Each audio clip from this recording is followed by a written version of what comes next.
단언컨대 부자가 되기 가장 좋은 시기는 지금입니다. 지금도 부자가 될 수 있는 기회가 당신 곁을 스쳐 지나가고 있습니다.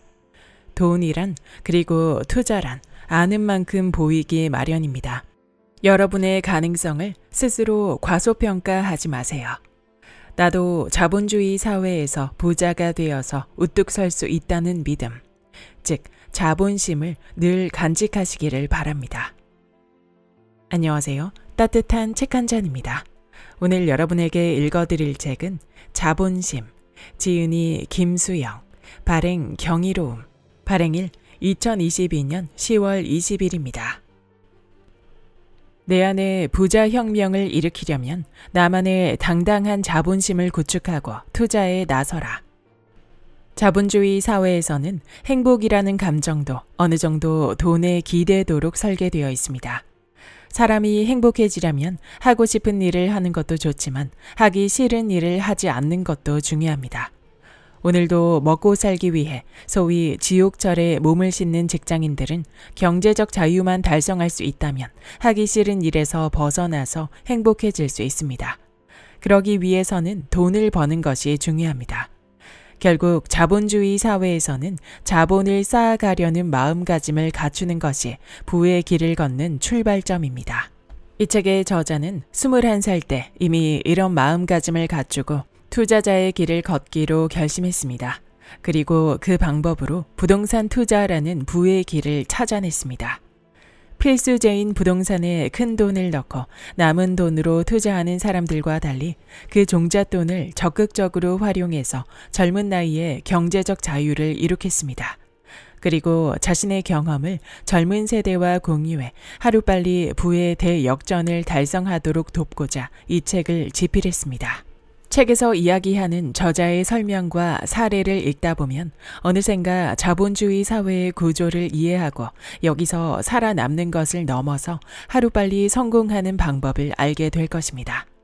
자본에 대한 나만의 당당한 자부심, 자본심을 갖추고 누구보다 빨리 부의 대역전을 이룰 비밀이 이 책에 담겨 있습니다. 그럼 지금부터 본문 일부를 낭독해드리겠습니다. 부동산 투자는 왜 중요할까? 평범한 사람이 부자가 되는 방법은 몇 가지 종류가 있다. 돈을 버는 종류라고 표현할 수도 있겠다. 먼저 근로소득이 있다. 두 번째는 사업소득이다. 그리고 마지막은 투자소득이다. 근로소득은 같은 말로 노동소득이라고 표현한다. 사업소득은 사업을 운영해야만 만들어진다. 투자소득은 일종의 비노동소득이다. 돈을 버는 종류와 큰 구조는 이와 같다. 그렇다면 여러분은 노동소득과 비노동소득 중에서 어떤 것을 더 선호하는가? 당연히 비노동소득이라고 답할 것이다. 일하지 않고 버는 돈이니까 말이다. 자본주의 시스템에서는 굳이 노동하지 않아도 돈을 버는 비노동소득도 소득으로 인정한다. 이 사실을 부인하면 자본주의가 굴러가지 않는다.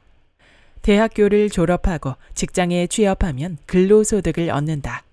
여기서 본인이 버는 소득 수준에 만족하지 않고 돈을 더 벌고 싶다면 부업, 아르바이트, 투잡을 고려할 수도 있다. 요즘 유행하는 말로 엔잡러가 되는 것이다. 이런 선택을 한 사람들의 공통점이 있다. 더 많이 노동해야 수입이 생기는 구조를 갖추었다는 사실이다. 이런 말을 꺼내는 것은 근로소득만으로는 부자가 되기 힘들다는 것을 강조하기 위함이다. 물론 근로소득은 중요하다. 꼬박꼬박 통장에 꽂히는 돈은 적든 많든 당연히 무시할 수 없다. 그러나 연봉이 1억 원을 훌쩍 넘고 성과급을 연봉만큼 받는 소수를 제외하면 근로소득만으로 부자가 될 수 없다는 현실을 다들 잘 안다. 모두가 아는 것처럼 최근 몇 년간 부동산 가격은 가파르게 상승했다. 2022년 상반기 기준으로 현재 금리 인상 여파로 조정을 받으며 가격이 내려가는 형국이긴 해도 서울 아파트 중위값은 아직도 평균 약 11억 원이다. 이는 엄청난 금액이다. 조심스럽게 예측하건대 중위값이 10억 원 아래로 내려오는 일이 벌어질 수도 있다. 하지만 또다시 가격은 전 고점을 향해서 오를 것이다.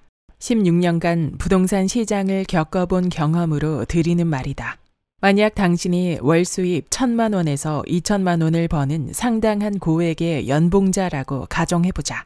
그렇더라도 현재 서울 아파트 중위값인 11억 원 모으기는 단시간에는 절대 이룰 수 없는 지난한 일이다. 그 이하의 근로소득이라면 더 말할 필요조차 없다. 꼬박꼬박 들어오는 근로소득은 당장 생존하기 위해 당연히 현상 유지를 해야 한다. 더 나아가 부자가 되려면 뭘 해야 할까? 바로 투자다. 투자를 통해 돈을 만드는 구조, 즉 투자 소득을 만들어 가야 한다. 투자 대상은 종류가 많은 듯해도 엄밀히 살펴보면 크게 두 가지로 귀결된다. 이미 눈치챘겠지만 주식과 부동산이다. 물론 그 밖에 금이나 채권, 또 달러도 있다. 하지만 이들 투자는 주식과 부동산만큼 대중적이고 일반적이지는 않다.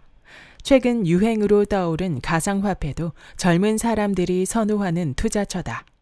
필자는 다른 투자를 하지 말라는 이야기를 하려는 게 아니다. 다만 부동산 이외의 투자처에 절대적인 자산을 넣는 사람은 없다는 사실을 한 번 더 알리고 싶다. 아주 극소수의 사람만 부동산 이외의 투자처에 전 재산을 다 투자한다. 그렇기에 어쨌거나 투자의 큰 틀은 주식과 부동산 이 두 가지라고 볼 수 있다. 다시 밝히지만 필자는 부동산 투자가 꼭 정답이라고 말하려는 게 아니다. 당연히 주식이나 코인으로도 부자가 된 사람들이 존재한다. 하지만 일반적인 투자 시야로 본다면 주식이나 코인으로 부자가 된 사람은 극소수다. 그러니 현실을 냉정하게 진단하고 생각할 필요가 있다. 과연 우리는 어떤 분야에 투자해야 이로울까? 필자는 지금 중요한 이야기를 하려는 참이다. 금융투자협회에 따르면 2022년 기준으로 우리나라 주식활동 계좌 수는 약 6천만 개가 넘는 것으로 알려져 있다. 실로 어마어마한 숫자다. 그런데 이 중에서 주식에 몇억 원의 금액을 투자하는 사람은 상위 몇 %다. 주식을 하는 대부분의 투자자는 투자금이 소액이다. 코로나 팬데믹 이후로 시장이 크게 상승하는 상황에서도 주식으로 돈을 좀 크게 벌었다는 사람은 생각보다 드물다. 오히려 2022년 들어서 시장이 내림세로 돌아서자 많은 투자자가 힘겨워하는 모습이 일반적이다. 원인은 크게 두 가지다. 첫 번째는 처음부터 투자금이 크지 않았기 때문이다. 대부분 몇백, 많아도 몇천만 원으로 투자한다. 그리고 두 번째는 주식시장의 한계다. 우리나라 코스피 지수만 봐도 짐작이 간다. 코스피 지수는 2007년에 2000포인트대에 진입한 후 10년 이상 지루하게 박스권에서 횡보했다. 3000포인트에 도달한 것은 불과 1년 전이며 이마저도 다시 내려가는 형국이다. 부동산 가격처럼 계속 우상향하는 모습이 아니라는 이야기다. 만약 제법 많은 돈인 1억 원을 주식에 투자한다고 가정해보자. 평범한 직장인이 1억 원을 모으는 일도 정말 힘든 일이다. 그렇게 모은 1억 원으로 주식에 투자해서 50%의 수익이 났다면 5천만 원을 번다. 1천만 원을 투자했다면 500만 원, 100만 원을 투자하면 50만 원의 수익이 생긴다. 이 말은 무엇을 의미할까? 주식도 크게 투자해야 수익이 커지는 법이다. 그런데 현실적으로 1억 원씩 주식에 투자하는 사람이 많지 않다는 사실과 오랜 시간 박스권에서 횡보하는 코스피 지수의 현실을 냉정하게 직시해야 한다. 결국 주식에 투자하면 벌기보다는 잃는 경우가 더 흔한 일이다. 주식 투자를 깎아내리거나 가능성이 없다고 말하는 것이 아니니 오해 없으시길 바란다. 필자 역시 포트폴리오 다변화 차원에서 일정 금액은 주식에 투자한다. 코인에도 조금 투자하고 있다. 다만 직관적으로 볼 때 주식 투자로는 큰 돈 벌기가 생각보다 힘들다는 사실을 말하는 것이다. 투자 결과를 결정하는 요소는 세 가지다. 첫 번째로 투자금, 두 번째로 수익률, 세 번째로 시간이다. 이 세 가지를 기억하자. 투자 결과는 금액, 수익률, 시간이 만든다. 그런데 우리나라 대부분의 사람이 가진 자산은 무엇일까? 바로 부동산이다. 다시 처음으로 이야기를 돌려보자. 평범한 직장인이 부자가 되고 싶다면 어디서 답을 찾아야 할까? 자가로 살든 전세든 월세든 우리나라 사람이라면 자산의 대부분이 부동산에 들어가 있다. 굳이 전문가들의 말을 빌리지 않더라도 대한민국 사람의 자산 편중 구조가 부동산에 쏠려 있다는 것은 누구나 안다. 통계에 따르면 자산의 약 70에서 80%가 부동산 비중이라고 하니 꽤 높은 수준이다. 외국에서는 사람들이 기필코 내 집 마련을 하겠다는 생각이 우리보다 덜하다. 집은 그냥 빌려서 사는 거라는 인식이 폭넓게 자리 잡고 있다. 하지만 대한민국에서는 누구나 내 집 마련의 꿈을 꾼다. 그래서 이른바 영끌로 모은 돈까지 동원해서 집을 사려고 한다. 자극적인 표현을 좋아하는 대한민국 언론은 영끌, 패닉 바잉 등의 표현을 종종 쓰지만 솔직히 부동산은 원래 영끌을 해야만 살 수 있다. 부동산은 실물이고 필수제다. 즉, 없어서는 안 되는 자산이다. 누구나 자가든 전세든 월세든 자신만의 거주지가 필요하다. 그런데 집값이든 보증금이든 부동산에 들어가는 금액은 저렴하지 않다. 그래서 우리가 가진 대부분의 자산이 부동산으로 편중되는 것이다. 이는 잘못된 게 아니다. 이럴 수밖에 없는 구조를 인정하고 오히려 이를 활용해야 한다. 내가 투자한 주식의 가격이 50%나 올라서 돈을 벌 수도 있다. 하지만 투자 결과를 결정하는 첫 번째 요소인 투자금의 비중을 볼 때 평범한 한 개인의 투자금 비중에서 부동산 투자금과 주식 투자금의 비중을 비교해보면 주식 투자금이 절대적으로 낮다. 즉, 주식에 들어가는 돈은 항상 늘 일부에 불과한 구조일 수밖에 없다. 앞으로 주가가 오를 것이라고 예상해서 살던 집을 팔거나 살고 있던 집에 전세 보증금을 빼서 월세방으로 이사가며 주식에 투자하는 행위를 누가 하겠는가? 그렇기에 단순히 과거 데이터를 보며 주식 투자가 더 낫네 혹은 부동산 투자가 더 낫네 라고 평가하는 것은 의미 없는 일이다. 그보다 부동산이라는 필수제에 대부분의 자산이 묶일 수밖에 없는 구조적 문제를 먼저 이해해야 한다. 그래서 부동산 투자 한 건에 대한 의사결정은 매우 중요하다.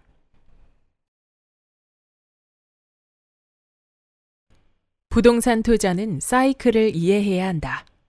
집을 살 때는 부동산 시장의 흐름을 알면 큰 도움이 된다. 부동산 시장도 사이클이 있다.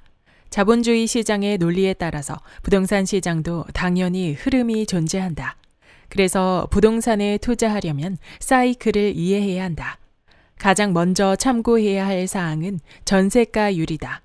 전세가율이란 말 그대로 집값 대비 전세값의 비율을 뜻한다.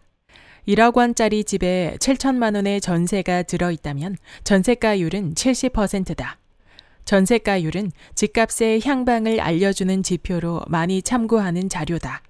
즉, 향후 집값이 어떤 방향으로 옮겨갈지 예측하는 데 유용한 자료다.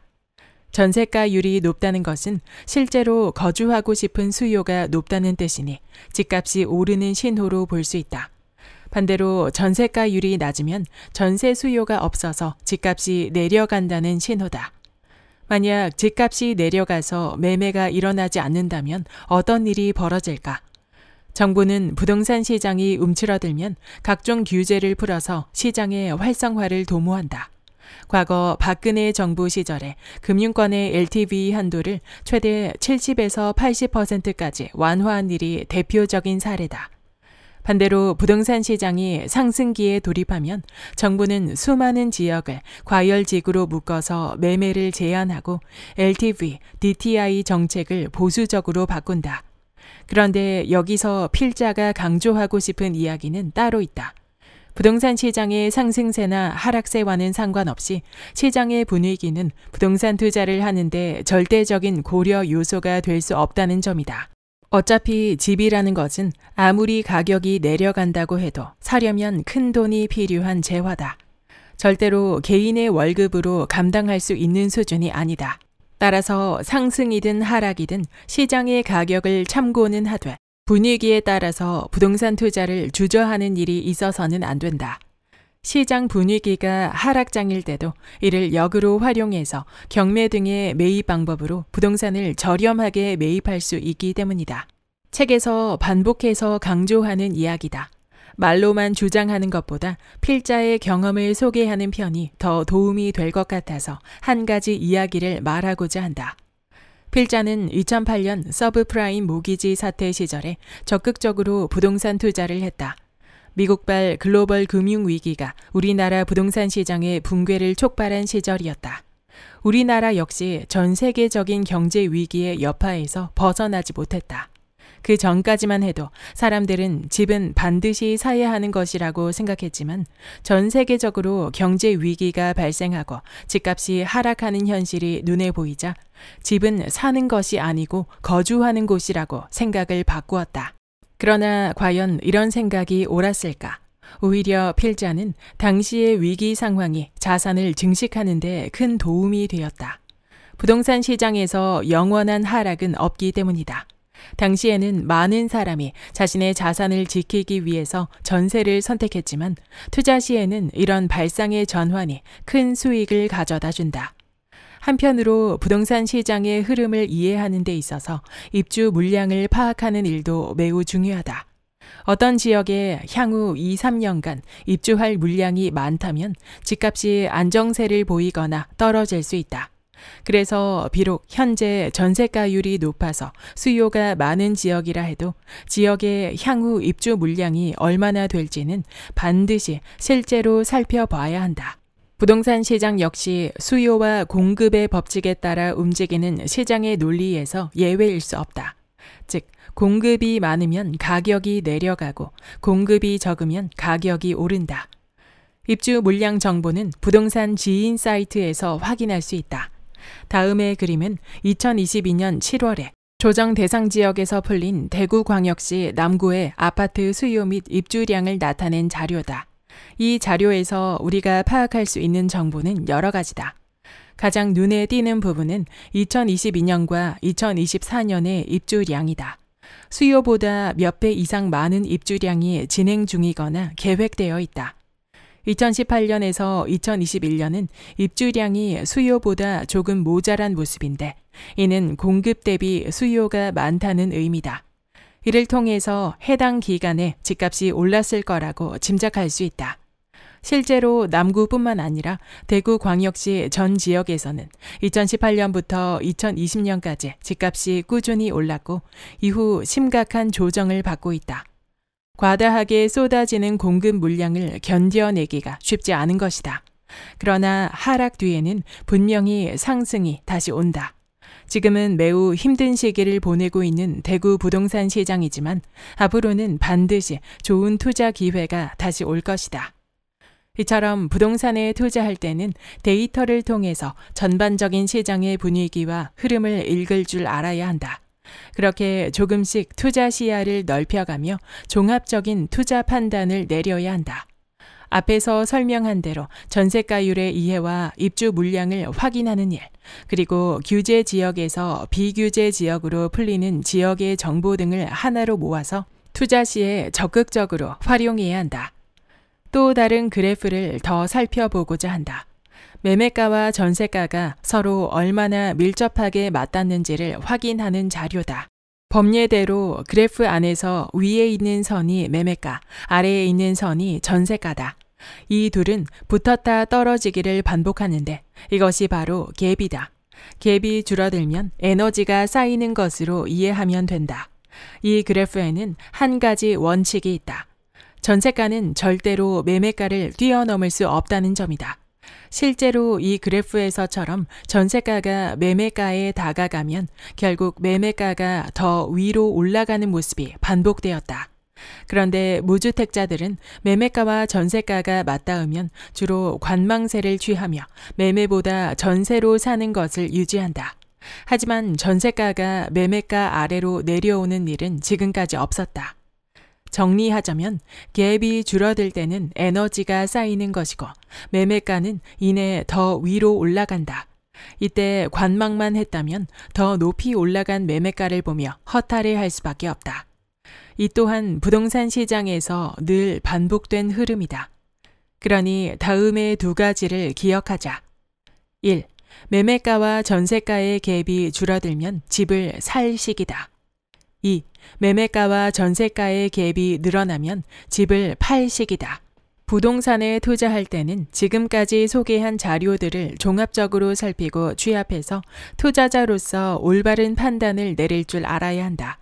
시장의 분위기와 흐름이 하락세라 해도 전국으로 눈을 돌리면 어딘가에는 상승 지역이 있다. 이 또한 부동산 시장만의 독특한 구조다. 한 번 더 서브프라임 모기지 사태를 예로 들자면 당시 수도권을 비롯한 전국의 부동산 시장 흐름은 전반적으로 하락세였지만 부산과 대구 지역에서는 오히려 부동산 가격이 상승했다. 부동산 시장은 어떤 위기가 온다고 해도 모든 지역이 전부 하락하지는 않는다. 이 역시 주식과는 다른 점이다.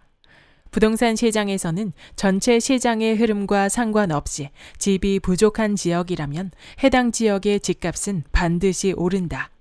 즉, 분위기에 따라서 가격이 결정되는 것이 아니라 철저히 수요와 공급의 논리로 결정되는 것이다.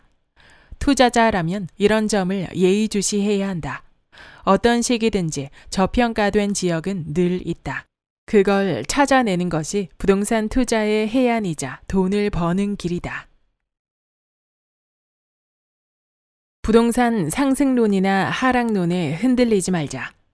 실제 부동산 투자 이야기를 다루기에 앞서서 먼저 정리하고 넘어가야 할 것이 있다. 최근 부동산 시장을 바라보는 대중의 생각과 판단에 대한 필자의 견해다. 그간 부동산 투자로 자산을 불려온 투자자 시각에서 말하자면 2022년부터 부동산 시장에 불거진 하락론은 사실상 의미가 없다고 본다. 시장에서는 늘 부동산 상승론자와 하락론자가 서로 갑론을박하며 자신의 주장이 옳다고 대립해왔다. 그 중에서도 2022년 하반기인 지금은 상승론보다 하락론 쪽에 더 무게가 쏠린 상황이다. 다만 조심스럽기는 해도 단연간 부동산에 투자해온 필자가 볼 때는 상승론이니 하락론이니 하는 논쟁 자체가 무의미하다고 생각한다. 이런 소모적인 논쟁에 휩쓸려 시장의 분위기에 휘둘리지 않아야 한다는 말이다. 필자는 기본적으로 시장의 방향성에 대한 믿음이 있다. 자본주의 시스템이 무너지지 않는 한 궁극적으로 자산의 가치는 계속 우상향한다는 믿음이다. 믿음이 있다면 부동산 시장이 상승장이든 하락장이든 내 투자관은 흔들리지 않는다. 결국 필자가 말하고자 하는 것은 투자자가 갖추어야 할 자세다. 핵심은 시장의 분위기가 좋든 안 좋든 간에 어떤 상황에서도 내 투자를 성공으로 이끌어서 돈을 벌어야 한다는 것이다. 이런 자세가 진정으로 부자가 되는 투자자의 자세다. 게다가 실제로도 부동산 시장은 기본적으로 자본주의 시장에 속해 있기에 우상향할 때도 계속 상승세만 타거나 계속 하락세만 타는 일은 없다. 최근의 부동산 시장은 분명 약보합 내지는 하락하는 분위기다.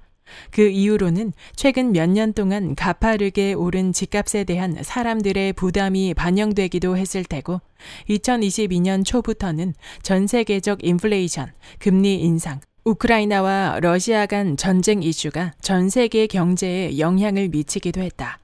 이런 상황에서 글로벌 경제에 편입한 우리나라의 부동산 시장도 당연히 예외일 수는 없다. 특히 부동산 시장에서는 금리 인상이 큰 부담으로 작용한다. 대부분의 사람이 집을 마련할 때 대출 레버리지를 활용하기 때문이다. 유동성이 풍부했던 과거에 낮은 금리를 이용해 거의 제로금리로 변동금리 대출을 활용해서 집을 산 사람들이나 집값이 가파르게 오를 때 나만 안 사면 바보지 라는 생각으로 무리하게 대출을 끌어다가 집을 산 사람들은 은행 이자에 대한 스트레스가 클 것이다. 특히 시장이 크게 상승하거나 하락하는 분위기에서는 이런 사람들이 더욱더 예민할 수밖에 없다. 그런데 아직 집이 없는 사람들 혹은 종잣돈에 여유가 좀 있어서 부동산 투자로 자산을 불리려는 사람들이라면 시장의 상승이나 하락 여부와는 상관없이 오직 투자자의 눈으로만 부동산 시장을 바라봐야 한다. 다시 말하지만 부동산 시장은 항상 변동 없이 계속 상승하거나 계속 하락하지는 않는다. 그러나 투자 기회는 상승장이든 하락장이든 늘 존재한다. 몇 가지 실제 자료로 더 자세하게 분석해 보고자 한다. 먼저 서울의 평당 매매가 및 전세가 추이 자료를 통해서 살펴보겠다. 이 자료는 2017년부터 2021년까지 가파르게 오르다가 2022년부터는 보합세를 보인 서울의 평당 매매가 및 전세가 추이를 나타낸 그래프다. 자료에서 보이는 것처럼 전반적으로 문재인 정부 시절에 집값이 크게 상승했다. 2017년 이전의 매매가를 보자. 보합을 유지하다가 조금씩 오르는 모습이다. 한편으로는 약보합세를 보이다가 조금씩 떨어지는 모습도 확인할 수 있다. 그러나 넓은 관점에서 보면 서울의 집값은 단기간에는 조금 내려가더라도 우려할 만큼 크게 내려가지는 않았던 데다가 결국 늘 다시 우상향했다. 그렇다면 서울과 근접한 인천이나 경기도의 집값은 어떨까? 인천부터 살펴보자. 인천의 집값 역시 오랜 시간 가격 보합세를 유지해 오다가 2020년에서 2021년에 급격하게 상승했다. 그런데 좀 더 살펴보면 인천은 서울과 다른 부분이 있다는 것을 알 수 있다. 바로 인천 부동산 시장의 2022년 하락폭이 서울보다 크다는 점이다. 또한 급격하게 상승하던 기간에는 2년 동안 워낙 빠르게 올랐다는 점과 오를 때는 서울보다 느리게 오르고 내려갈 때는 서울보다 빨리 내려간다는 사실도 그래프에서 확인할 수 있다. 다음으로 경기도 집값은 어떨까? 경기도 집값은 그래프를 확인해 보면 인천과 비슷한 양상을 보인다는 것을 알 수 있다. 즉, 최근 2년간 빠르게 올랐다가 2022년부터는 떨어지고 있다. 하강 곡선은 서울과 비교해보면 좀 더 가파르지만 인천보다는 완만하다.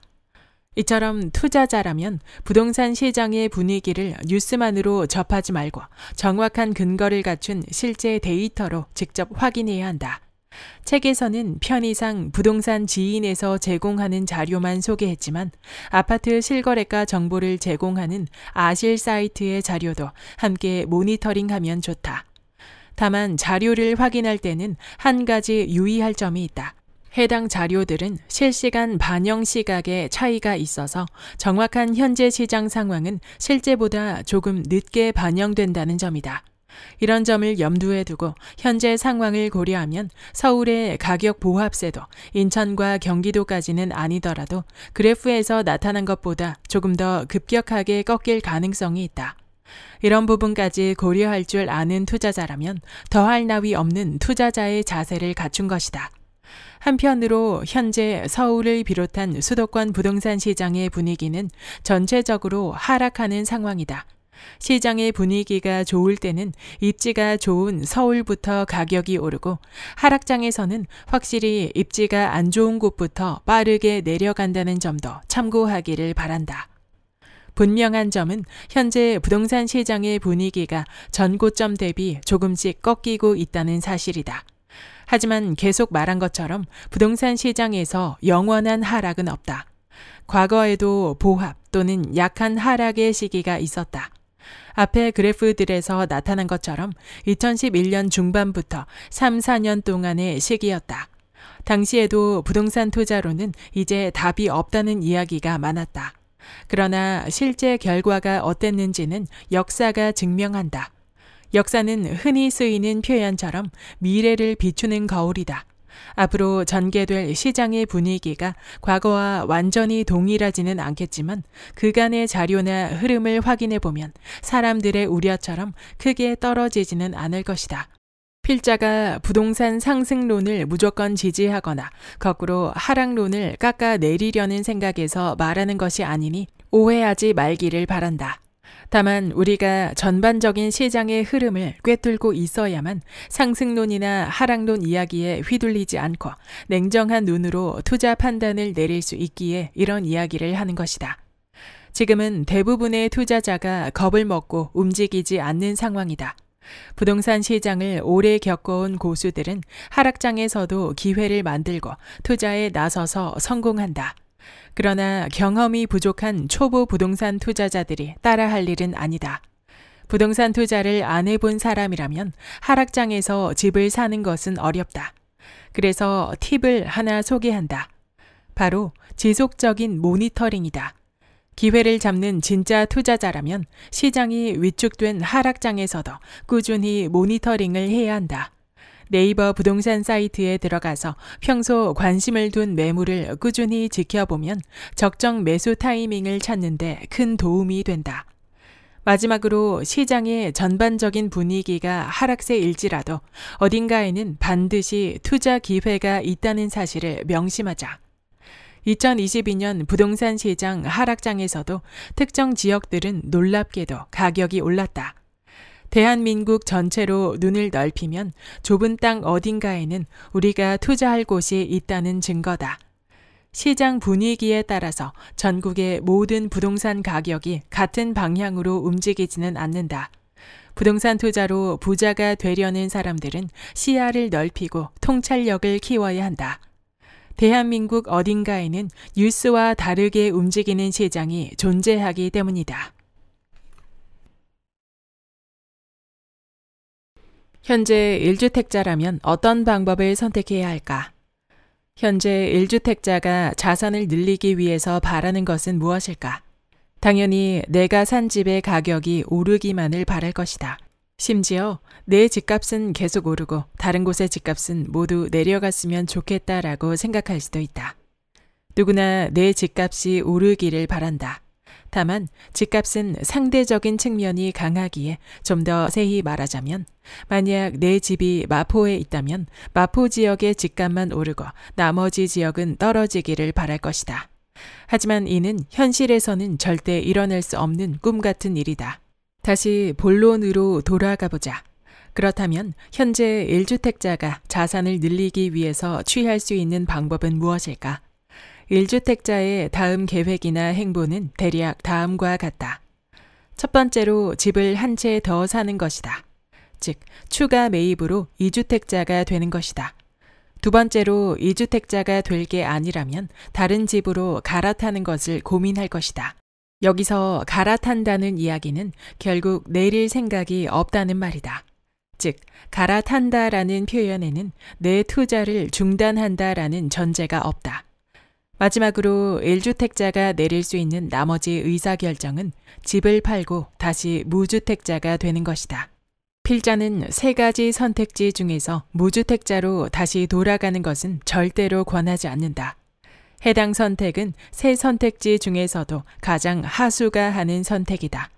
그렇기에 되도록 첫 번째나 두 번째 방법을 권유한다. 혹시라도 어디까지나 투자 차원에서 지금 집값이 너무 많이 오른 것 같으니 일단 팔고 집값이 다시 내려가면 사자라고 생각해서 용감하게 집을 팔겠다는 결정을 내릴 수도 있다. 그러나 부동산은 주식과는 다르다. 그런 방법으로 접근하면 망하기에 딱 좋다. 주식은 그렇게 해서 수익이 날 때도 있다. 내가 산 주가가 오르내리기를 반복하는 흐름을 이용해서 차익을 노리는 것이다. 물론 이는 운도 적당히 따라주어야 가능한 일이다. 하지만 부동산을 그런 식으로 바라보고 접근하면 절대 안 된다. 그러니 현재 1주택자가 선택을 고민하는 중이라면 다시 무주택으로 돌아가는 세 번째 길은 눈길조차 주지 말자. 그렇다면 남은 건 두 가지 길이다. 먼저 갈아타기부터 살펴보자. 갈아타기로 마음을 굳혔다면 어떤 집으로 갈아타야 할까? 아마 기존보다 더 좋은 집, 더 좋은 동네, 더 좋은 아파트로 가야 할 것이다. 투자자 마인드를 가졌다면 아직 가격이 덜 오른 아파트로 가서 시세 차익을 노리는 방법도 있다. 그런데 이 판단은 실수할 가능성이 상대적으로 크니 조심해야 한다. 따라서 기본적으로 내가 초보 부동산 투자자인데 집을 갈아타고자 한다면 현재 거주하는 집보다 더 좋은 동네로 가는 것이 원칙이다. 다른 집으로 갈아타려면 먼저 가용 자금부터 정확하게 계산해 봐야 한다.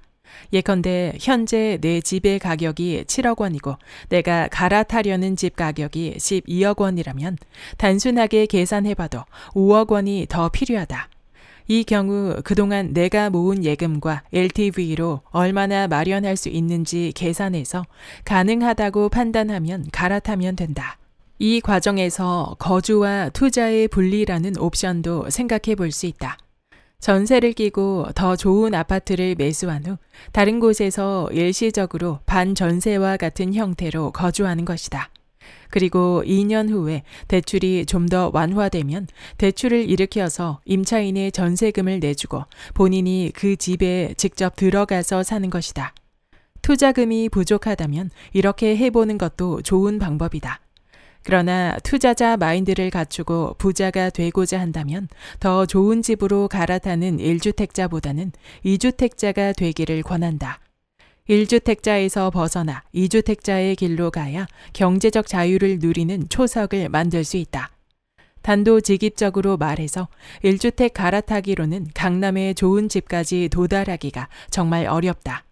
가능성이 더 큰 것은 2주택, 나아가 다주택자로 가는 길이다. 참고로 집을 갈아탈 때는 하락장 시기가 도움이 된다. 상승장에서는 내가 원하는 매물의 가격이 더 높은 곳에 있기 마련이다. 반면에 하락기에는 가격 하락에 더해서 정책적으로도 대출이 풀리고 세금이 낮아지기도 한다. 이런 정책을 효과적으로 활용해서 나에게 이로운 투자 방향으로 상황을 설정한 후에 기존 집을 팔아서 평소에 원하던 집으로 갈아타는 시나리오가 제일 좋다. 그러다 보면 다시 상승장이 찾아와 집값이 올라서 수익을 낼 수 있다. 부자가 되고 자산가로 살기를 원한다면 한 채 더 사는 길을 선택해야 한다. 물론 현재의 국가 정책은 다주택 소유의 길을 막고 있다. 따라서 과거처럼 보유 부동산 수 늘리기가 불가능하다. 그렇다고 포기하기에는 이르다. 일단 포기하지 말고 마음을 굳게 먹자. 현재 정책이 다주택의 길을 막고 있다면 꼭 주택을 고집할 이유는 없다. 정책이 바뀔 때까지 기다리면 된다. 또는 비주택으로 눈을 돌리는 것도 좋다.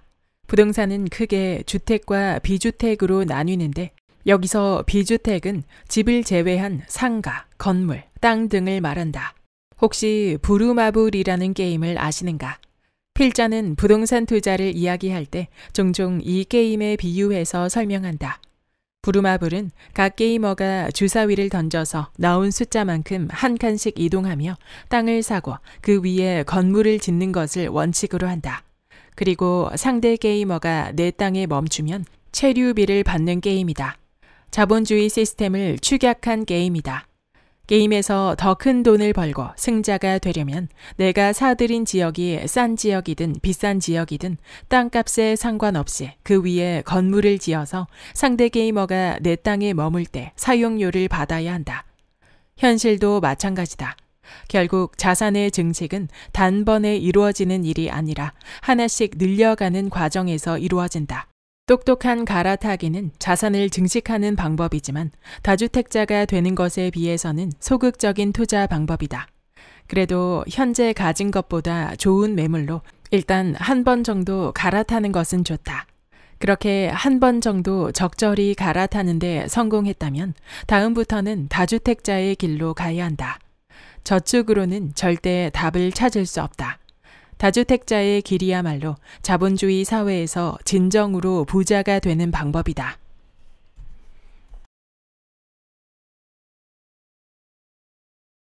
여기까지 자본심의 본문 일부였습니다.